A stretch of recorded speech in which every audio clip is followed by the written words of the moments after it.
Welcome everybody to the Design Advisory Panel meeting for September 12th. And just a reminder that we're live streamed and video recorded for the public. So it's always important to note that. And before we get going, I just wanted to have a quick, what they call chair's report on we have to adopt the agenda first. Everybody received the agenda, and can we have a motion to accept the agenda as presented? Hillary is motioning, seconder. Sorry, I forgot. I can't actually vote. Yeah, I was kind of wondering about that. I've never had Hillary before. Okay. I'll motion it. You'll motion, seconder. Go ahead. Yeah, and okay, Hector. And all in favor? Just raise your hand if you're in favor. Great. Okay. Excellent. That formality over with. So quick report on our change of members here over the summer. Angela Buick and Ken Shimizu, their terms came to an end and they did not seek renewal. So this evening I'd like to welcome two new members to our panel. We have Harry Law and Angie Bolu.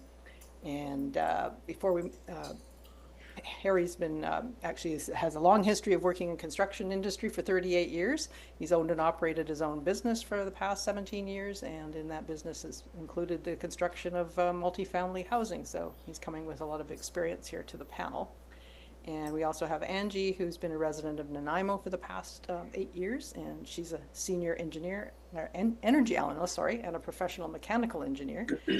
With experience with designing different building types and energy modeling. So again, some great experience coming to the panel. So welcome, guys. Thanks. Okay. We have two sets of minutes to approve this evening. So the first set is from June 13th, 2024. And everybody have a chance to look at those minutes? Okay, any issues that you want to raise? No. Okay, seeing none, can I have a motion to accept the minutes as presented? Nathan and seconder. Thanks, Harry. All in favor? Good, great. Okay, and the second set of minutes is a meeting I didn't actually attend, so I can't vote on that. June 27th, and did everybody have a chance to look those over as well? Okay, and motion to accept those minutes as presented. Nathan again, seconder.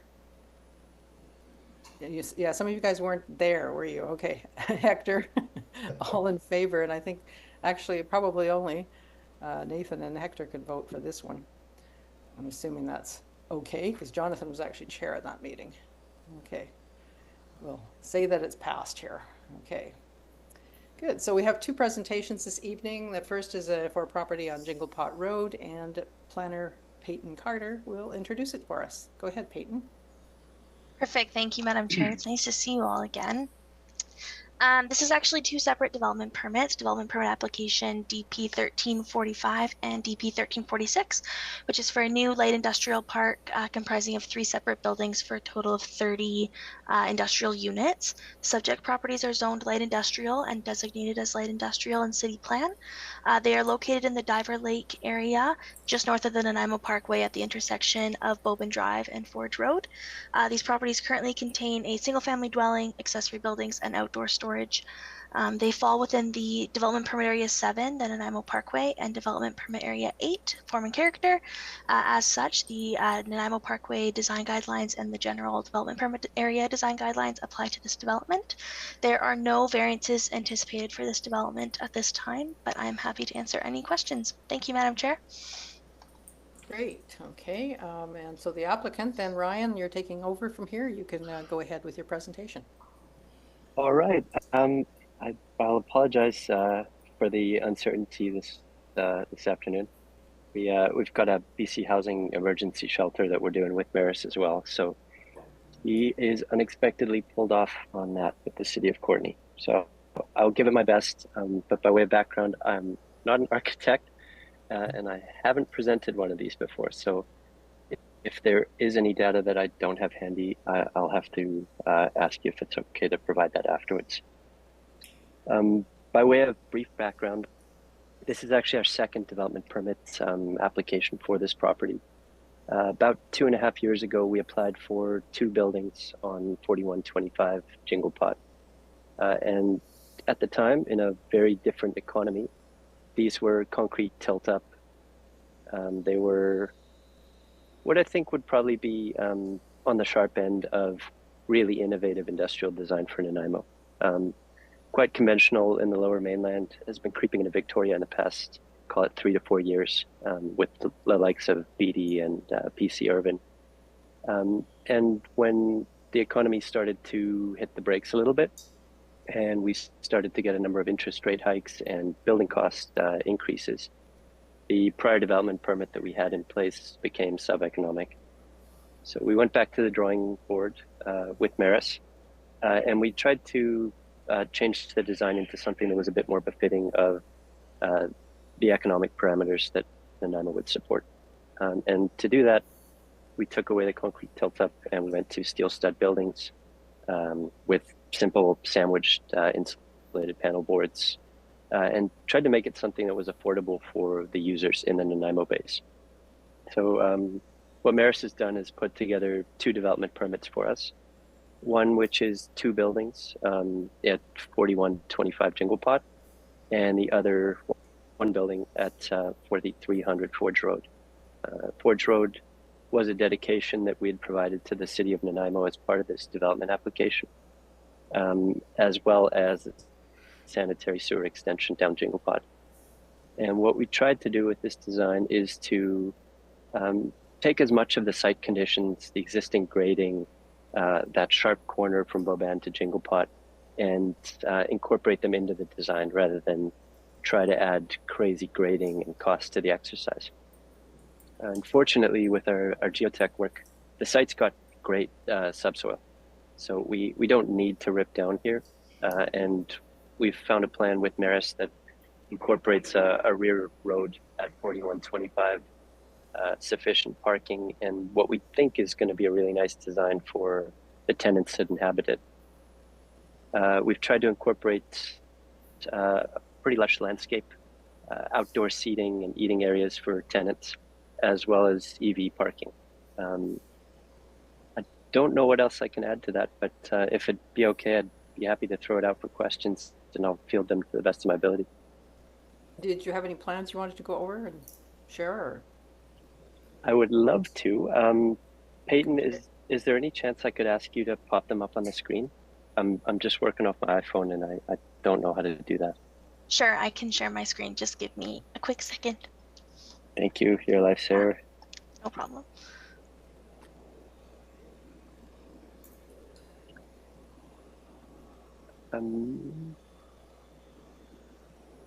Peyton, you just tell me which one you're pulling up and I'll try to speak to it a bit better. Okay, I've got them all here. They're just loading. The package is quite large. Just a moment. Thank you.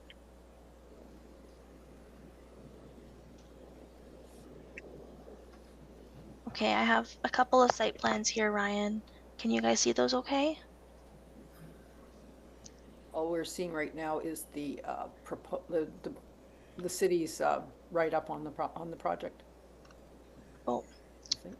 Hmm. Might have to scroll or something.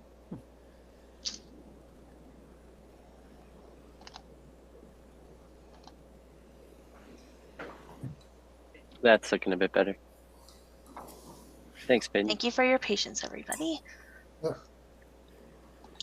So for the committee's benefit, this is our 4125 Jinglepot site, and it is an abnormal shape. So it presented quite a few initial challenges with building massing, loading, parking, the rear road. So what we have along that border, well, I wish I could point here, but at the top where you've got the 2 grade breaks that you can see along the internal road is a slight retaining wall from the DBL property adjacent to it. This was to bring that road surface down so that we didn't have excess grade or drainage issues against those buildings. And what we've got is building A and B here. Each of these is designed to have small bay light industrial, anywhere from about 1,500 square foot to in excess of 3,500 square foot, with small, roughly 20 to 30% mezzanines contained in the structures. So the entrances would be off of that rear roadway. There would be no access from Jinglepot for Boban. We just have rear fire access because of the land for those buildings. And our intent, well, as you can see with some of those loading bays, is to have these be tailored to a bit more of the Nanaimo business community rather than national tenants coming in and building, 15, 20,000 square foot warehouses. It's definitely needed, that's for sure. We think so. We've seen the product a lot in Victoria. We've seen it creeping into Duncan, and it's been moderately successful at Boxwood, albeit in a bit of a different fashion. And we think from the demographic we're seeing around that kind of Mostar, Boban industrial core, this would be well received. Mm-hmm. What you can see there on the road frontage is a bit of the offsites. So we've got a pullout on the parking. We've got a sanitary extension which would extend all the way down Jingle Pot and into Old Slope. This was a DCC project as of about 6 months ago. I believe it still is, but I think Dean would probably have to confirm that. And what we've tried to do is incorporate rain gardens, natural swales, drought-tolerant plants, and a color scheme that's not too ostentatious, given the fact that this is a transition property between residential and industrial next to it. Mm-hmm. Okay. Kate? Did you want to, is that all you wanted to speak to? So we can, usually what we do is we open the floor. After that, I do a round of where each of the panel members can ask you some questions and so on. With pleasure. If you wouldn't mind, Peyton, if you could pull up just those site renderings so that the committee can see some visuals regarding what we're thinking for look, feel, and some of the elevations. We're Sure. not I have. thinking. Sorry. Go ahead, Ryan. Oh, those are great. Thank you. We're not trying to put monolithic blocks that abut reasonably busy streets here.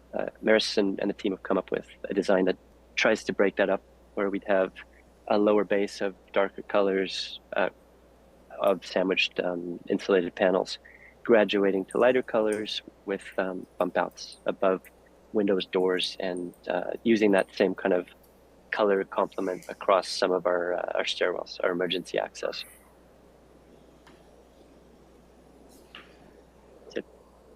Peyton, if you went to the rendering, I think, or on the second page of the designs, they showcase that a little bit better. And one feature I also should note is that Building C in 4300 and Building B in 4125 are both single elevation floor plans. Building A, however, we had a real challenge finding two slopes. So what we've done is we've separated that into three different elevations. And within those elevations, I think we range from 3 to 5 small bay units. But I do have to give Maris credit for that. That was a really elegant move in our eyes. And as you can see from that elevation or rendering that Peyton's got up, you can see some of the rust colors accents. And the intent here was to have some of our canopies above our loading doors, entry doors, just act as a bit of a accent and color pop.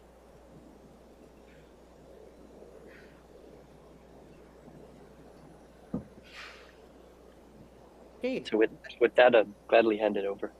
Okay. Two things, I guess. When I was looking at these, I had deja vu because I'm thinking, I've seen this property before. And I was on the panel when you brought it here, what you said 2 years ago. So yeah, and thanks for the explanation at the beginning, because I was going to say, well, what's going on here? So I think you've added the second property now to this project too. It was just the one, as I recall. Yeah. Okay. Correct. And I'm a little unclear on your plans as to the color of the building. Is this what we're looking at right now? Is that representative of the kind of palette that you're going to be using for the exterior? Yes, the light and dark gray as the two-tone bases, yes. I think we've given a range of accent colors. I will say this is Maris's favorite orange. I would very much like us to go something a little bit more muted. A bit more of a natural emerald green or turquoise green would be our own corporate color suite, and that's what we'd like to see incorporated. But part of this meeting is asking you your input because I think you all live and breathe in the community, and it'd be nice to incorporate some of that. Yeah, and that's part of our form and character. So I was a little confused when I looked at the plans because some of your elevations were grays and blacks, and I thought, well, is it gray and black? And then this was, very different. So that clarifies it a bit. So, okay, maybe Peyton, if you can stop sharing your screen. And do any of the panel members have questions of staff before we get going on this? Nope, don't see any. Okay, well, let's get going then. So, Nathan, would you like to weigh in at this point? Sure. Thank you, Madam Chair. A great project. So, but we can still criticize it, right? With pleasure. Just off the top, Maria's comments about the colors, there's some subtlety there, and I quite agree with, I think, where Maria was going in that the grays can be conservatively drab, and they don't have to be, but it's that subtle shift. And the rendering, if you notice, takes off something else. That it saturates the color. There's blues pulling off the grays. So there's a lot that rendering is doing that's starting to pull it alive. And I think that's something to cue up on. It's hard to do with metal, especially if you're going with pre-colored metal, but just grays can be drab, but it's just got to have that tweak. And I'm sure your designer will fully understand those ideas. So two basic issues with all industrial projects that cover the site, and they cover the site with the rainwater that naturally went into the ground can't get there anymore. So that's always a concern on a project like this, and I would point to a number of projects in Nanaimo that have handled this kind of thing extremely well. Inland Kenworth just around the corner, and Country Grocery, TD Bank just around the corner from you have taken very serious efforts at how that can happen, how that asphalt can percolate back in, the water can percolate back into the ground, how rainwater can be collected or diffused and delayed into the storm. So I know you didn't cover the landscaping or any civil in terms of water runoff. I'm not sure. I didn't see anything notable when I looked through the drawings, but it's a very... Would you mind if I commented on it? Yes, please. It's a really good point, and one Maris and our civil engineers, Harold, were very keenly aware of. So we have rainwater gardens abutting Jinglepot and Boban. It's intended to catch some of that surface runoff. We've also got it abutting Forge Road, the new road that we'll construct, hopefully. And we also have a very large... Yeah. That's the surface runoff. And then just adjacent to Building B on that internal road network, we've got a very large stormwater detention tank as well. Okay, good. Great. Okay, and that'll capture roof leads and that rear roadway. And what do you do with that what do you do with that water? That gets dispelled immediately south across Jinglepot, and there's actually that creek network basically between Jinglepot and Old Sloat. So it's a delay strategy as well. Yeah, it's a delay. Yeah. Okay, good. Those are excellent. And I would add on top of that technical process of delaying water, you can make it an expression as well, very economically. I mean, Inland Kenworth has done it at some expense. Go take a look at there's a ravine next to it. Everything went down toward that. So we sloped the roof the opposite direction, for example, to retard the water that came off the scupper into the ground, and it delayed it for an hour before, just to stop that storm surge. So there's this strategy. Incidentally, your roof is wonderfully simply sloped to Jinglepot, having simple expressions of water coming out, spilling into your bioswale. It can be done for next to nothing, and create wonderful features for free. So those kind of things I would encourage you. I mean, you've got everything there. I would really encourage you to just think through. It doesn't have to be grand like Inland Kenworth or TD Bank have some radical scuppers. You can just have very subtle things that allow water to open daylight, spill into bioswales and off you go. And it's all free entertainment. It's exactly what we've got coming down off of that middle of the property. I think it's good, about a meter and a half wide trench where it sits in a rainwater garden and dispels it slowly. Excellent. Okay, that's enough. Great. I'm glad to hear that you're thinking on those lines, because you got a great site to do that with. The facade, as you're coming down Boban toward Jinglepot, the facade of Building A is very prominent and fairly blank. And I'm wondering if that could use some thought without changing any vocabulary. You got a stair there, you got something.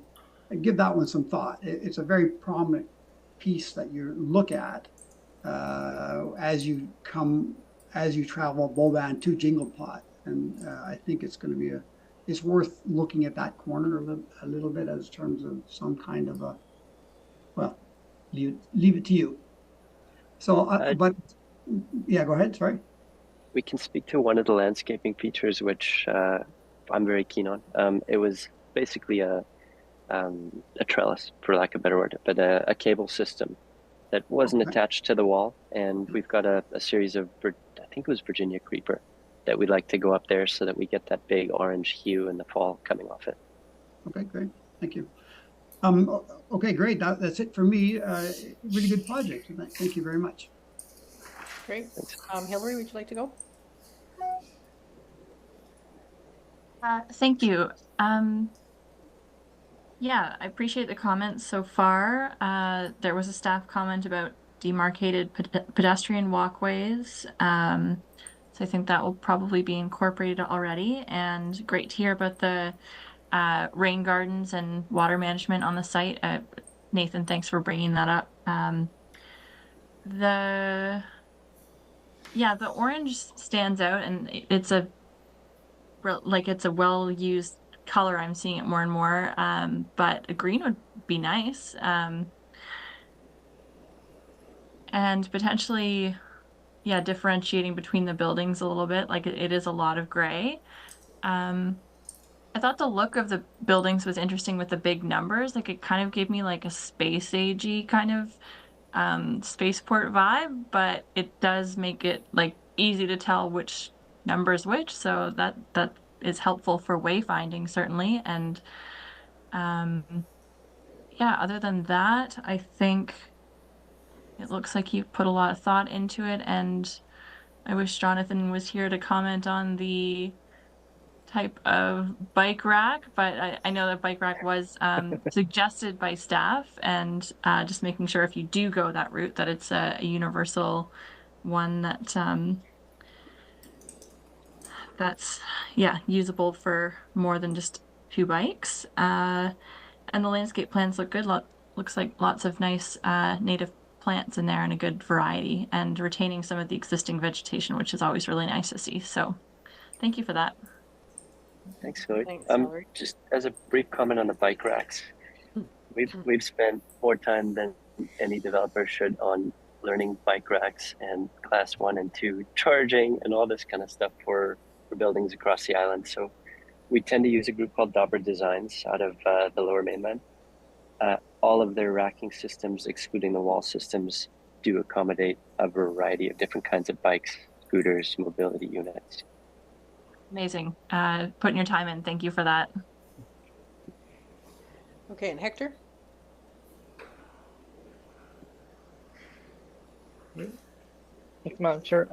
Yeah, I agree. I think it's a good project. I think lately, in the last 6 months, we have reviewed several industrial projects. I don't know if that's a good or a bad thing, but I think it's well done. I hope when the project moves ahead into more design development and construction document can be more detailed on the facades. I think right now in a schematic design phase, it looks good, and I think the architect it's probably doing a good job, and it's a positive project. So I don't have any further comments. Thank you so much. Great, thanks, Hector. Okay, we'll let our new members speak here. I thought I'd let you off the hook for a little bit, but Harry, would you like to add your comments? I like it. Going through looking at the site section, it's a pre-engineered steel building. So typically you'd see the roof line an exterior gutter, and they've gone to the trouble of putting a parapet all the way around and an interior gutter. So yeah, it's good. I like it. Thanks for noticing. Yeah. Okay, is that it, Harry? Yeah, thanks. Right, okay, Angie? Hi, yeah, I like it as well. I think that the orientation of the site is pretty well done to yeah, to kind of orient it to minimize, like, the south faces have a lot of, you know, large trees and shading around them, which is really great. There's a lot there that's really nice. I had a couple comments. I saw on the between the, I think it's buildings A and B, there it looks like there's an amenity area and then there's an enclosed area, which I wasn't sure if that's the garbage and recycling area. It is. So we've got a canopy coming off of building B for undercover seating, and then an outdoor Okay. seating area, and then a reasonably sized garbage and recycling facility. Okay, sounds good. It looks like there's a fair bit of space there. I don't know if there's any way to maybe get a bit more space there, but between the two, but yeah, it does look like there's some space at least between that covered area and the enclosed area. And I also wondered if, and you know, looking at the elevations, it might be challenging, but just thinking about this site being so strategically placed near the Parkway Trail for bicycles, I would kind of anticipate that this might be somewhere where there might be a higher volume of bikes coming to work. And so I wondered if there was an opportunity maybe to have a centralized path between the two buildings to avoid the parking lot, having to have them go through the parking lot. And maybe just on that thought, there might be, if there's opportunities to have, you know, a bike rack per building, that might just kind of create a little bit less congestion between cars and bikes in the parking lot there. So yeah, just a couple considerations to add to the list there, but that's everything from my end. Thanks, Angie. I should note there are planned bike parking stalls for each of the buildings, actually on opposing ends of the property. And I think you nailed your comment about the potential for a centralized path with your grade caveat. So our previous design had a central pergola, kind of a spiral or circular pergola, and the cost became massively something that we couldn't deal with. We ended up getting to a Class B budget. Actually, we ended up getting a building permit granted. And just the pergola and the concrete ended up coming in at close to $2 million. And it's just because we're fighting almost a 15% grade there. So trying to make it accessible by bikes and also accessible for people with special needs or wheelchairs became almost an endless task. And we ended up having to decide that we were just going to use the slope of the rear road for that. Yeah, fair enough. Okay. Oh, would it be okay to add one more thing that I completely spaced on? Go ahead. Similar to our previous application, we have planned to retain those very large trees that sit on the very corner. I just wanted to make that clear in case it was lost. Good. I like to see trees retained where they can be. Good. Anyway, yeah, good project. I remember that corner. You had a amenity space in the corner right around where the road bends, and I was a little surprised at how it seemed like it was a really fine amenity area. So it's sort of interesting that it had to be dropped for cost. I can see that. But I see you retained a lot of the plants around the building and so on, and I think that's really important. I was just wondering though, how is there retaining a wall along there? Like, it seems to me that's fairly steep, especially when you're coming up the Boban, like facing that property before you turn on the Jingle Pot. So how are you dealing with that, the landscape there? We've got two fashions of bringing it down. The one is that rear retaining wall between us and DBL, so that drops down our base grade quite a bit. And then throughout that actual slope that butts onto Boban and Jingle Pot, we've got a series of stacked rock walls. And Peyton's asked us for a bit more detail on these, which our civil engineers just pulling together now. but it would basically be natural stacked rock walls, probably boulders, likely a meter long and 3/4 of a meter high, just so that we can step it without having to put in cast in place concrete retaining and take away some of that natural edge to it. Mhm. Will there be vegetation planted in that as well? Yes. Great, that'll be great. Now, it's a sort of a very ugly corner at the moment. Almost anything will improve it, I think, a bit of landscaping and so on. Now, are you gonna have a fence on top of that, having a fence between there and the buildings as well? Yeah, the buildings themselves will act as natural barriers. And then in that central area where we've got the picnic tables and canopy, we will have a lower fence separating that area from the slope. So there will be a stairwell that comes down for secondary fire access. Right. And that'll just be large 6x6 timbers. Okay. Well, that sounds good. Yeah, so I think great use of the site plan and so on, and I'm looking forward to seeing we improved the last project. Looking forward to seeing that. Every time I drive by that corner, I think, has that project started yet? And I don't see anything. So it was good to see it back up here, and maybe we'll see something happen with it. So I appreciate that. So good. Thank you. We're really looking forward to it as well. Okay, so panel members, we need to see if there's any recommendations we want to make. My concern with it too was the color. I really felt like I wasn't quite sure what color were you using, but I saw the gray. It looked sort of barrack-like, prison-like. It was not most appealing looking structure. So I would like to see a recommendation that you really put some thought into the color and how you can spark it up. Not that it's standing out totally as the sort of main point at the corner, but that it's at least has some visual appeal beyond looking like a black box and black blocks. And that, again, I wasn't quite confused as to what the color was going to be. So I'm not sure how to phrase that, but consider the color palette on the facade to give the building interest and I guess more interest. Anybody else can suggest something, a better phrasing of that?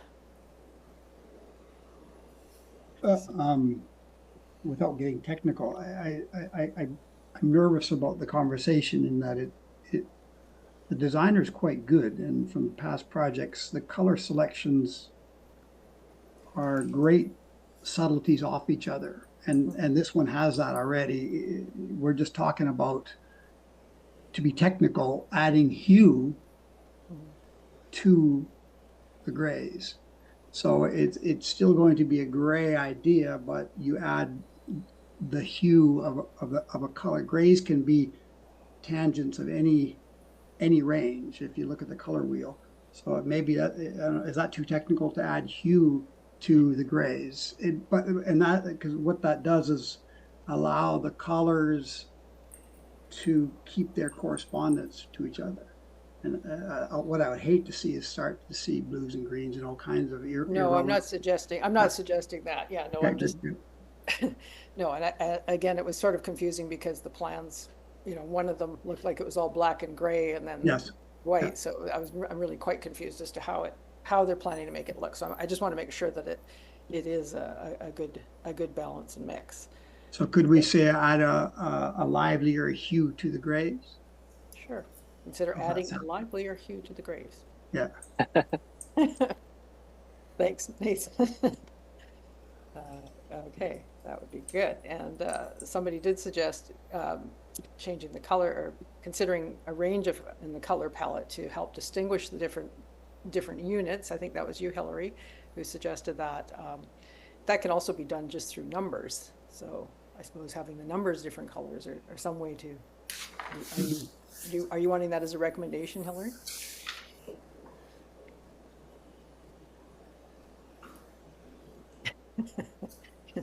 Struggles to unmute. I feel like there was actually a staff comment about differentiation between the buildings color-wise, and so I don't think it's a necessary recommendation.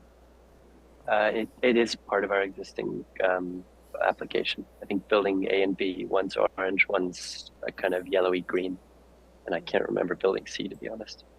Okay, so you're working on that. Building itself or the numbers? The numbering and the powder-coated canopies. Right. Yeah, that sounds good. That'll help identify them. Okay. And Nathan, you had a bit of a discussion on the water flow off the property and how that could be used. Do you want to have a recommendation around that in regard to that? Well, it sounds like they're doing something. I'm not sure exactly what it is. I'm confident that they're thinking about it. I'm not sure if we can recommend.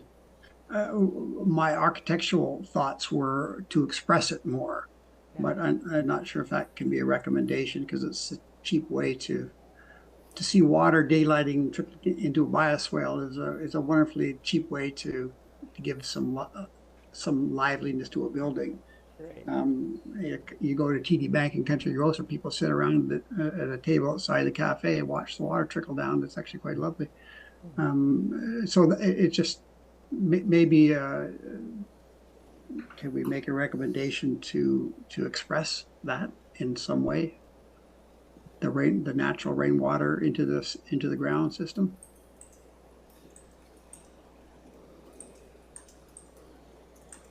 Consider finding a way to express the natural rainwater as it.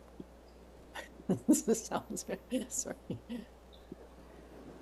Madam Chair, if it helps, I could suggest to express the natural rainwater function as a feature of the site design. Perfect. Thank you. We'll take that as a quote, and I haven't typed it out, so I hope the clerk there has. Allie is taking care of that. So, okay, and also Nathan, you mentioned something about the facade on Building A that's facing Boban Road.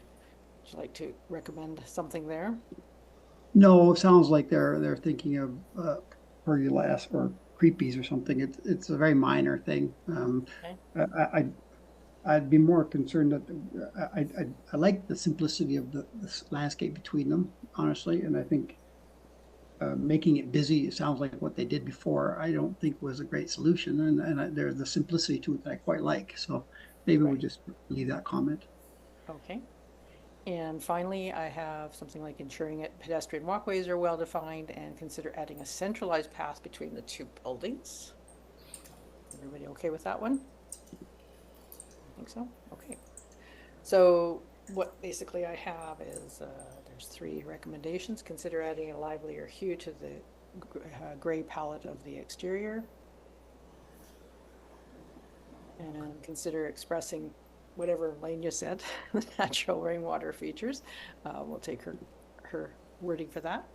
And thirdly, ensure pedestrian walkways are well defined and consider adding a centralized path between the 2 buildings. And there's no variances involved here, so what I need then is a motion to accept the proposal as presented with those 3 recommendations. And can I have a motion to accept that? Angie and seconder. Nathan, all in favor? Okay, great. Well, thank you very much, Ryan, and good luck with the project. We'll look forward to driving around that corner and seeing something happening there. Thank you. Thanks for putting up with the fumbling. It was nice to meet you all. Okay, thanks a lot. Great. Okay, so we have a second project today. This one is on Island Diesel Way, and Christine Mays will introduce it for us. Go ahead, Christine. Thank you, Madam Chair. So development permit application DP 1349 is for a light industrial building with an accessory dwelling unit, and that comprises of a total gross floor area of 624 square meters. The subject property is located in the Green Rock Industrial Park, and it's a rectangular shaped lot, which is located on the north side of Island Diesel Way between Boxwood Road and Bollinger Road. It contains an existing building, and that will be removed to facilitate the proposed development. It is zoned high-tech industrial, so that's I3, and designated light industrial and city plan. Subject property falls within development permit area 8, and that's for form and character, and the general development permit area design guidelines apply to the proposed development. There are a couple of variances that are associated with this proposal. The first is to reduce the rear yard setback, and that's from 6 meters to 3.99 meters. Number 2 is to reduce the number of loading spaces from 2 to 1. And that remaining loading spaces also being varied from 10 meters to 5.8 meters for the length. There were also some potential landscape buffer variances and minimum landscape treatment level variances identified in the initial review, and those will be reviewed more thoroughly during the comprehensive and technical review process. And thank you, Madam Chair. Great. Okay. And Kareem, I assume are you presenting for this? Yes, thank you. Well, you can go ahead and share your screen if you need. Yep, I'll share my screen right here.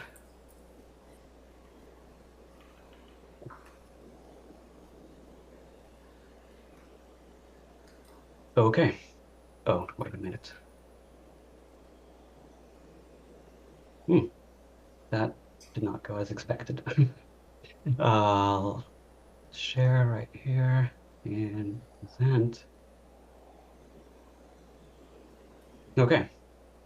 You guys can see my screen right now. No, you can't. You can see the. There. Hold on. That's better. We've got the full screen there of that.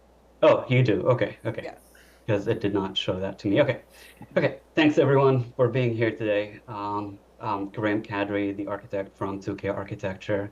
I'll be presenting 1935 Island Diesel Way. I'm excited to present this project today on behalf of KSG Consulting, Ken Gruwal from KSG Consulting, and I'll also be presenting the civil servicing aspects by J.E. Anderson as well. So the site that we're discussing today is at 1935 Island Diesel Way, which is just off of Boxwood. As you can see on the screen, that is Boxwood, and this is Island Diesel Way.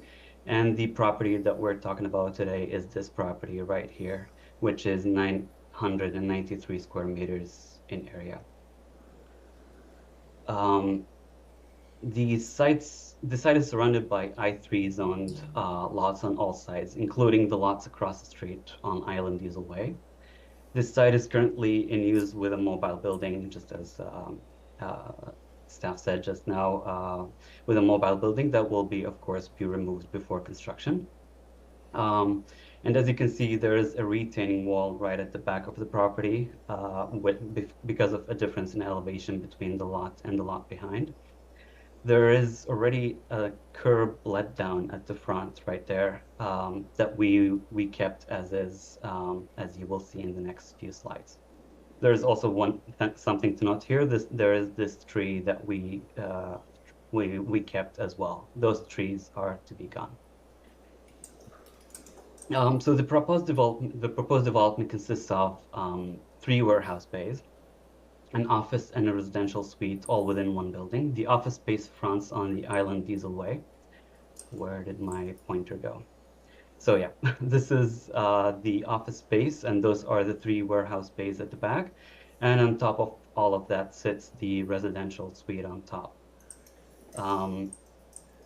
There might be a possible connection between the office space and the adjacent warehouse bay. To maximize the use of the available space on the lot, the building is oriented perpendicular to the Island Diesel Way to allow for an efficient use of the property and allow for the driveway parallel to the building and the parking stalls, as you can see, across from the warehouses.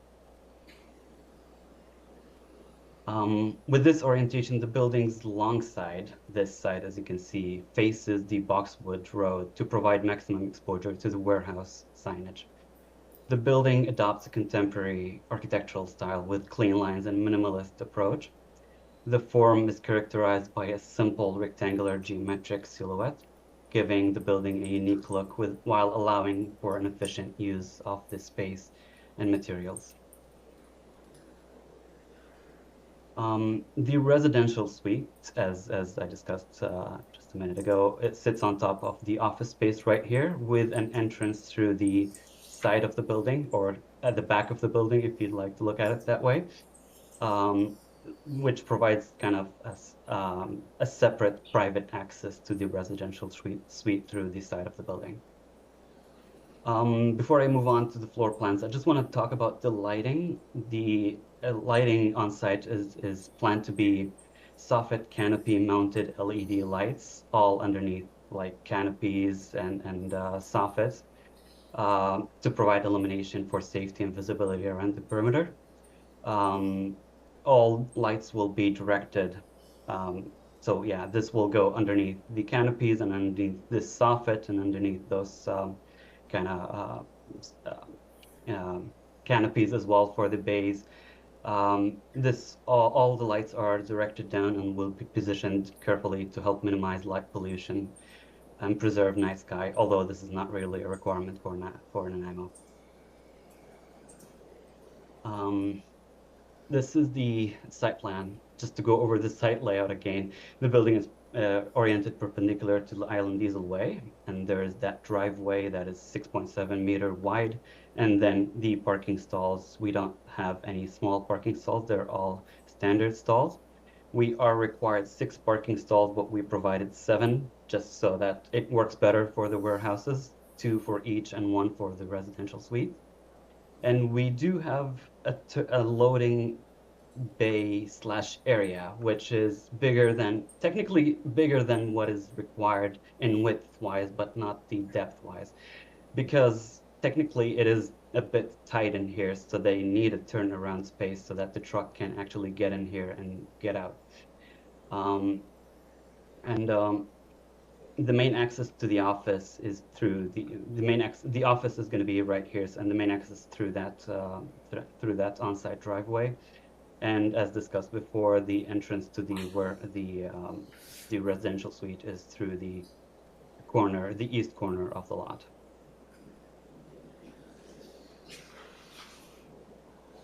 Looking at the floor plans, those are the 3 warehouse bays that I keep mentioning.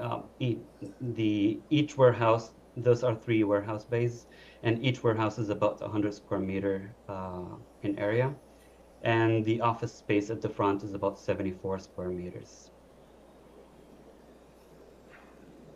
And the entry to the dwelling unit is through those set of stairs at the back of the building, or the side of the building. The upper floor, the second level 2 is the main level for the dwelling unit. So this is the living space and the bedroom and one of the washrooms. And on the warehouse side, the mezzanine space offers an average of 40 square meters to each of the bays. Finally, on level 3 is the second bedroom, the master bedroom, and for the residential suite, and a den space, plus a private roof deck for the residential suite.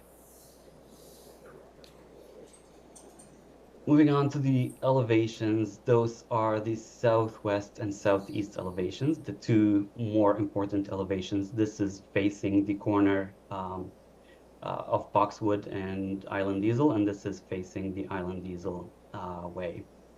Building finish materials were chosen to reflect what's on the inside of each space. Softer materials such as the fiber cement panel or aluminum composite panels cover the suspended box housing the residential suite. And gray brick veneer around the office space provides durability and allows for a sleek and professional appearance. And standing seam or interlocking aluminum panels cover the warehouse bay portion of the building, and the transitions in between the spaces as well, as in the lighter gray, as you can see, is at the front of the building, and this portion here, which is kind of eases the transition between the 2 different materials. And finally, accents of wood or wood-like material are added everywhere to soften the building's industrial look. The color scheme is kept neutral to ensure the building remains timeless and adaptable to future tenant changes. Large windows are incorporated into the office space and the residential areas to invite natural light and maximize views of the natural surroundings. As you can see right here, these are the private offices at the back, and this is kind of the reception area. This is the living space and the bedroom, and as well that applies to the front or the side elevation technically. As for the back elevations, the northeast and northwest, those were kept simple and mostly windowless due to proximity to the lot lines, but still dynamic enough to respect the neighbors. I'll talk a bit about landscape. The landscape around the building is very simple, and not too much landscaping was left out to design. So it was designed to be low maintenance yet visually appealing, using native plants such as the salal and the evergreen huckleberry. The common oak that I mentioned at the beginning of the presentation is right there, and we would like to keep it if possible. Service connections permitting, as I will show you in the next slide, where most of these services are actually entering through this corner of the lot. As staff also suggested, a small common sitting area was added to this corner, this south corner of the lot, which serves as a relaxation zone for employees, residents, and or visitors, and acts as a screen that partially hides the surface parking from the street. This is what it kind of looks like in 3D. If you missed it. So the trees are kind of in silhouettes, light gray, but you get the idea of how lush we tried to keep this area to kind of separate it from the industrial zone.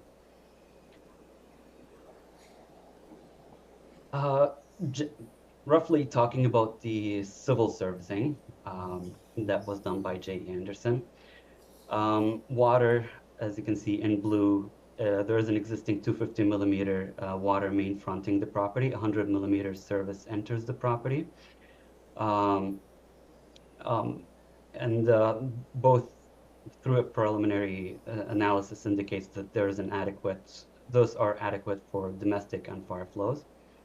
In red is the sanitary, and an existing 200 millimeter PVC runs along the frontage, and 100 millimeter enters the site. A preliminary review indicates the existing service is adequate for service of the site as well. And in green is the storm. An existing 150 millimeter service enters the site, which is connected to a 1050 concrete storm main within the Island Diesel Way. A preliminary review indicates that the existing service is adequate to service the site with flow control and detention. How was that achieved? Was through catch basins on the site that capture all the water that is running off the paved areas, and the oil water separated, and this all goes through the oil water separator to ensure that the water leaving the site meets the City of Nanaimo quality requirements. And the oil water separator also acts as a flow control for the detention system. As for the road access, as I talked about before, there is already a curb let down at 8.5 millimeter wide curb let down that we kept as is. At this time, we are assuming no frontage works will be required. And at the back, as you can see with the truck that was chosen, the light single unit truck, we analyzed how that truck can turn in that area to allow for an efficient use on the lot, so it doesn't require more than 2 turns. And finally, electrical infrastructure in the areas overhead, and a new overhead service will be required. That's it for the actual design. I just want to discuss the staff comments, if possible. Yep, go ahead. So first of all, the site design, staff suggested that consider raised and textured pedestrian crossings to reduce vehicle and pedestrian conflicts. The entry to the site from this street up to the line right here, which is the connection between the main office entry and the ground level common area, is designed to be scored concrete. Not as detailed as the scored concrete that connects this entry to the residential suite to the main entry, but a little bit simpler concrete scoring to allow or to to reduce the conflict between pedestrians entering the site and accessing the amenity space. So in my opinion, this would be enough to kind of just slow down the cars entering the site and allow for a safer pedestrian access around the site. Regarding the second comment on site design, relocate the short-term bicycle rack located within the pedestrian connection to the street. What staff is talking about is those two bike stalls, bike racks that are right here on site. I understand that they were expecting that there is a connection directly to the street from like through those bikes. But the idea behind that was to keep the bikes under a canopy to protect the bikes from rain and keep them close to the entrance to for ease of access and for visibility and safety. We can move those if required, but what I discussed before, as in this scored concrete area is all pedestrian / car access, which is safe. Regarding the building design, there were a couple of comments. I'll address those too. Consider opportunities to emphasize building entrances, including reorienting the industrial entrance to front Island Diesel and the dwelling entrance closer to the parking area and site amenities. So the building is designed to emphasize visibility from the intersection of Boxwood and Island Diesel. The entrances, while I would argue are visible from the street, are oriented towards the driveway to facilitate and simplify access from the surface parking. So all of those entrances are actually facing the surface parking and still visible from the street. The residential suite entry is through the side of the building, as you can see right here. And instead of fronting on like the Island Diesel, I chose to make it to the side to provide a little bit of privacy to the dwelling unit from the industrial uses in the area. The second question was about, or the second comment was about, consider opportunities to add glazing to the south-facing corner of the lower floor of the building. I'm assuming staff was commenting about those two windows. Those can be, additional glazing can be considered here. Structure permitting, I'm assuming maybe we would need some shear in this area of the building, but we would be happy to enlarge it at the moment, and maybe if once we get to the BP stage and need some shear in this corner of the building, we might go back to the smaller windows, but we will enlarge it as staff suggested. And finally, landscape design, just hang in there with me for a second. So add additional trees between the building and the street to complement the building and meet the required minimum landscape treatment level. We can't put trees. So the area between the building and the street is kind of limited. As you can see, we placed the building right at the 3 meter setback. And we were left out with just 1.5 meters of landscape strip. So that would not really, we can't put any trees in that area, but we would be happy to put some trees in the grass area on the city's property if required. Or we can put some slender, tall trees within that area if possible. And regarding the second comment, consider incorporating ground covers in the landscaped area. We would be happy also to consider a ground cover in those areas. I'm talking about those areas right here and this area that separates the loading / turnaround space from the rest of the parking. But the second half of the comment was and in front of the parking spaces. So what I'm assuming staff is talking about is the area in front of those two parking stalls. And while I usually love to do that, we are limited by space in here. And I'm just a little bit worried that cars won't park all the way in and overhang the landscape and kind of narrow the driveway that's already at the minimum width provided. So I would not do that if possible. That's it. Thank you for listening. Great, thanks, Karim. Yep. Okay. I'll And stop does staff have any, or any panel members have any questions of staff before we get going? No, seeing none. Okay. Hector, would you like to go ahead? Sure, thanks, Madam Chair. It's a good project. I think I have a first question. Sorry, I forget about like how this works. I think I need to make the question to the chair, right? If I have a question to the Right now applicant. you have the floor and you can Oh, ask okay. the applicant Oh, okay. whatever. Yep. Okay, yeah. So why there's no landscape on the back of the building? The back of the building is intended for storage. The client wanted some storage at the back of the building, which is already kind of hidden because of the retaining wall, as I showed you at the beginning of the presentation. So it's not visible from anywhere around the property or from the other properties. So that area was left out for the garbage enclosure. I did not point that out. I forgot to point that out. So there is a garbage pickup location at the back of the building, and the rest of the rear is used for storage. But I mean, overall, I like the project. Again, it's I see the challenge. It's a small site. We always fight about like we need more housing. We need to be more relaxed with like land uses on the city. So it's always good to see that you're putting some housing, office space, and very light industrial together. For what you're saying, it sounds like like the owner already has a tenant, or is the owner taking over the industrial space, or? The owner is thinking about taking one of the bays and the residential suite, but the rest 2 bays are going to be leased out. Okay, so I mean that's pretty good. Yeah.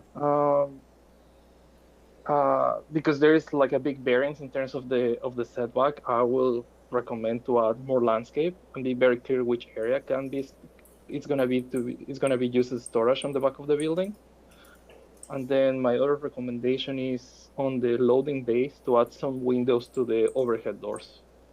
I think I know it's probably more expensive, but it's gonna add more light. As you say, you don't have windows because of the other properties around the building. So I think that would be nice for the tenants and for the actual value of the property. And then my third comment is, and everyone knows, everyone on the panel knows about it, is I really don't like the fake brick. So I always make the same recommendation. If the owner or cannot afford the real brick, or maybe find another alternative. But beyond that, I think it's a nice project. I really like when people take risk and bring kind of different ideas to the table. So thank you so much for that. And that's my comments. Thank you. Great, thanks, Hector. Angie, would you like to go? Sure, thanks, Madam Chair. I don't have too many comments on this one. Yeah, I think it's, like Hector said, it's an interesting kind of blend of different uses, and I think that's, yeah, it's laid out pretty, I think, pretty well given the difficulty with the small site. I guess, yeah, there was I think there was a staff comment about maybe incorporating some timber detailing similar to the other buildings in the area, and I think I would just echo that as well. I do like the framing around the windows. That's kind of come out, but if there's a way to kind of tie in some type of a timber feature, whether it's around the main entrance or something else, maybe that would just help it tie into other buildings in the area as well. But yeah, I think that's the only comment I have. Thank you. Okay, and thanks, Angie. And Harry? I like it. The form and character definitely fits in what's going around on Boxwood right now. It looks good. Only thing is the loading bays. They look pretty bland. Everything's gray. Maybe some color accents there, and that's it. Other than that, it looks good. Great, thanks, Harry. Nathan? Thank you, Madam Chair. It's really nice project, by the way. It just it's a great presentation, and it's a very nice composition. And then coupled with the program, I think the combination of industrial and the residential is it's hard to do actually, and it's really good. A couple of comments. So you went over the stormwater management. It doesn't look like there's any retention or effort to recharge the land, from what I could see. And I would like, I think you could. I think there's a way to, after your grease trap cleans it out, there is a way to daylight that kind of thing into a landscape area to allow some recharging and then go into a storm. So I think that would be something to consider. Any time we take away the natural rainwater from a site and charge it to the storm system direct, it's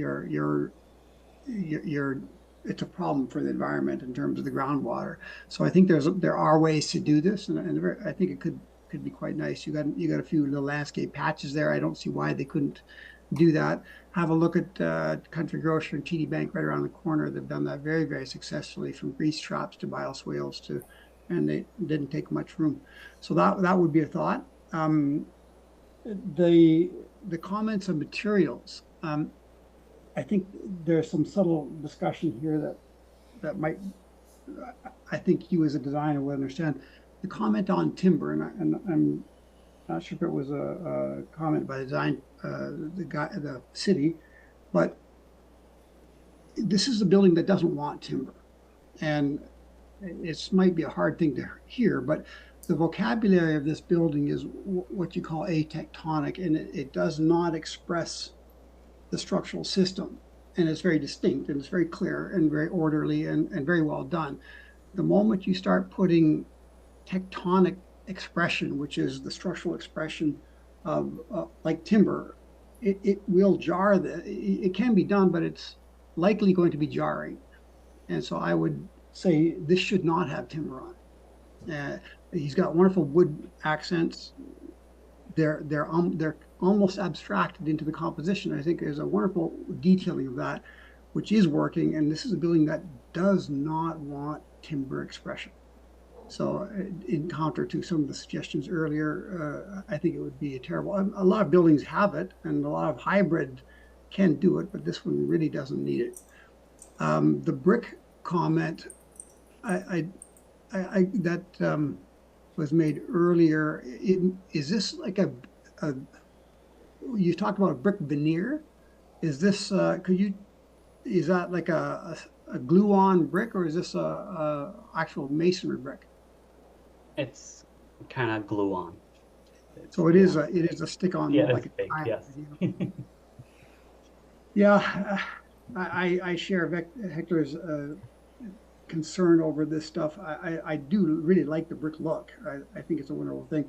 I think if you do stay with that aesthetic, I guess it's the corners that you can get wraparound brick to make it actually look like a real brick. Maybe that's the way to do it. It is a nice combination, though, to break up that harsh metal look. So I really do like the look of it, and I don't know what to say about it being fake.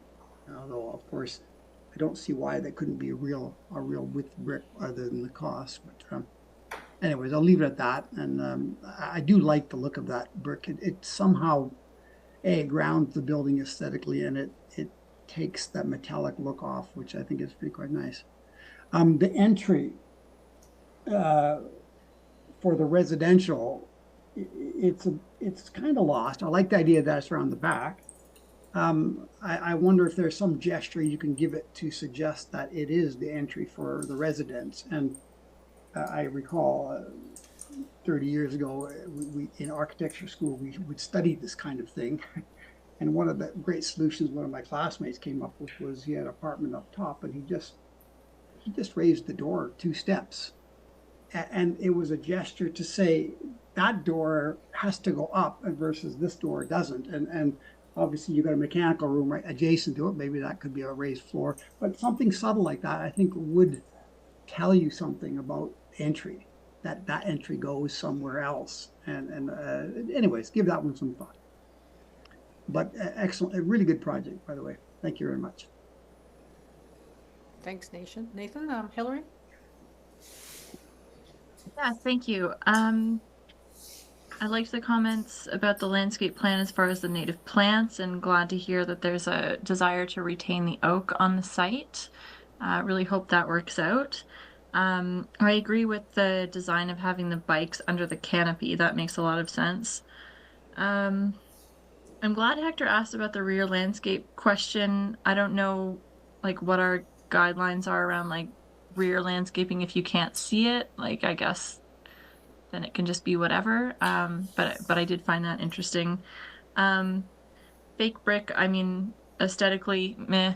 But I think people with more experience have noted that it doesn't like last as long and it doesn't weather as well necessarily. So I think that's worthwhile thinking about. But yeah, I love that there's a residential component to this. And I think we've done a nice job to use the site and include a mix of uses. So I'll leave it at that. Thank you. Great, thanks, Hillary. So I'll weigh in now. Yes, I really like this project. I think your building looks really great. I like the way you've recessed areas and just added a bit of touches of color. In fact, I disagree with some of the staff's comments that you need more windows in the front or that you should change the door to the street face. I think it's perfectly obvious to me, and it suits the architectural style, because you're dealing with a building that's also where the bays are off to that one side, and it's the office entrance, and I think it works fine. I wouldn't change any of that. I'd only just concur with the fake brick comment again. I understand why you're adding it. It's a great change of texture there. But yeah, if you could put real brick, I think you'd have a longer lasting building, and it would look much better, and not peel off in a few years or something. So that's great. Other than that, I think I like Nathan's idea of subtly highlighting the residential entry. Yeah, you don't want to point it out too much, but something just to sort of make it a little bit more obvious. The bike rack location does look a little awkward. I understand your rationale there, and I think it makes sense. It's just too bad. I don't know where else on your property you could put it, and I think it's good there under the canopy and also close to the door. If I had a bike, I wouldn't want to park it further away. So I also appreciate that landscape corner where you have some trees, and I think that's where you can really beef up having trees and so on. I agree with you. I think trees in front of the building. I wouldn't put columnar trees right in front of the building, a meter from it. I mean, I see those on buildings all the time around town, and I think, oh, they were told to put that there, and they're not surviving. They're blocking the view. They look awful. So there's no point in putting them there unless they're really going to work. So good building. Anyway. Okay, so just to review any recommendations, I think we have one recommendation of adding a bit more landscape at the back of the building. And consider adding some windows on the loading bay door, which I think is also a good suggestion myself.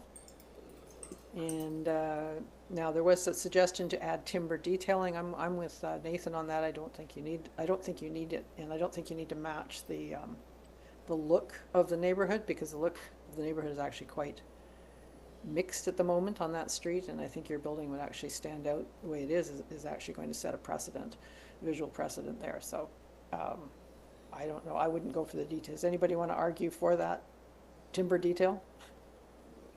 You're okay, take it off? Okay. And consider another material besides this fake brick. I think that was fairly unanimous. Add colors to the loading bay. Does somebody want to make a recommendation for that? No? Yes? No? I think that was that yours, Harry? Your recommendation? Yeah. Do you want to keep that in as a recommendation, or? Maybe, yeah. So add subtle color? Yeah. It's maybe something to mark the difference between them, I guess, is what you're looking at. Okay. And now, okay, back to you, Nathan, about consider ways to use the rainwater runoff. Yeah, to recharge the land before it goes into the city storm. Okay. Great. Okay, and consider a way to subtly highlight the residential entry. So that's 6 recommendations altogether. And now we had some variances. We had, I think it's 3 variances. Reduced loading space. I didn't quite understand that one myself, because you said you had more than enough parking. That was part of the off-street parking variance, and a minimum rear back setback. Did anybody have any issues with the variances and supporting them? No. No? Okay. So if I can have a motion to accept the proposal as presented with the 6 recommendations and support for the variances. Nathan makes the motion, seconder. Yeah, Angie, great, okay, and all in favor? Good, okay, thank you for coming in, Karim, and good luck with the project. Look forward to seeing you. Thank you very much. Thanks. Okay, I think that's it for our meeting this evening. We don't have any other business, so I guess a motion to adjourn. Nathan, seconder. Come on, don't be shy. Harry, good. All in favor? Thanks. Thanks everybody for all your work tonight. We'll see you next Welcome to the new members. Thanks for joining, Harry and Angie. Yeah, it's been fun. It's good to get my feet wet. time.